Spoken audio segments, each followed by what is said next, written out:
Here we have the second paper napkin sketch of Mount Tamalpais, a mountain that's near the Golden Gate Bridge. And it is very lightly sketched, so I didn't tear the paper napkin.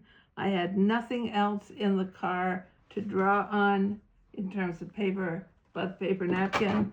And I will tell you this, when you get used to some work of painting on paper napkin, it helps you with any kind of Japanese or Chinese painting you're doing, because you learn to do something that I just failed to do here, and work quickly. You see this big blob here?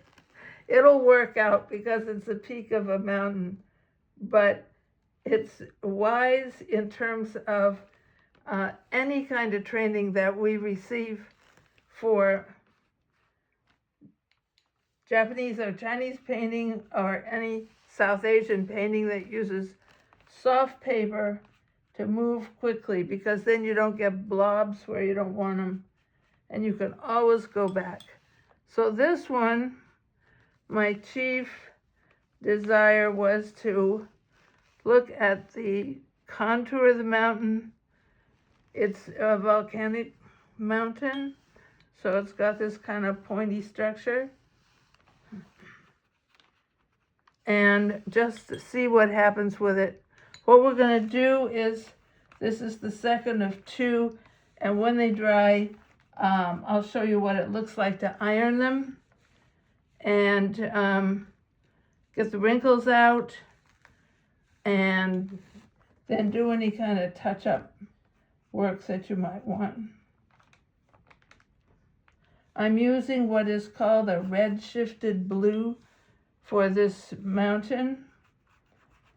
You can use any color you want. You can use black, white, green, red.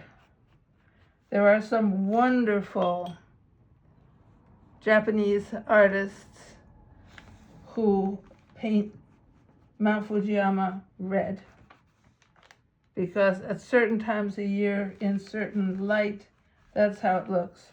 Okay, now for the foreground, we often make something that's a little more, a little darker. That isn't. I don't care. I can do it later. This is, again, a great way to learn to paint on absorbent paper. I am not kidding. But if you go into an art store and say, as I have done, I want a paper that has similar absorbency to a good quality paper napkin, the clerks will look at you like you don't know what on earth you're asking for or talking about. But you do know. They don't.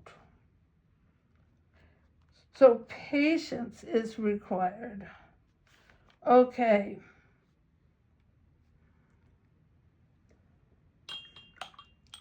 Now, one thing I like about this, in between these two clumps of green, there's sort of a very pale area that might work to do something with a little later. Now, I've done most of this in a red shifted blue. I am going to see if I have any more of the green shifted blue out, and I do. And I'm going to make a line just at the top of this napkin for kind of maybe some storm clouds or something. Fog comes in this direction very frequently.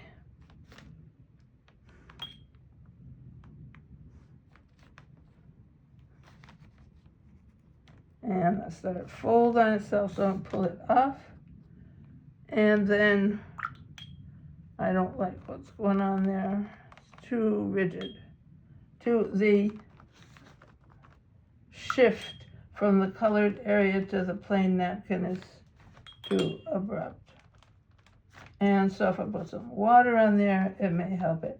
Now, after I iron this, and show you what it looks like when it's dry. We may have some something interesting going on that none of us can see at the moment. So that's what I'm going to do on this one, showing how absorbent this paper is. You can see what's going on in the back. And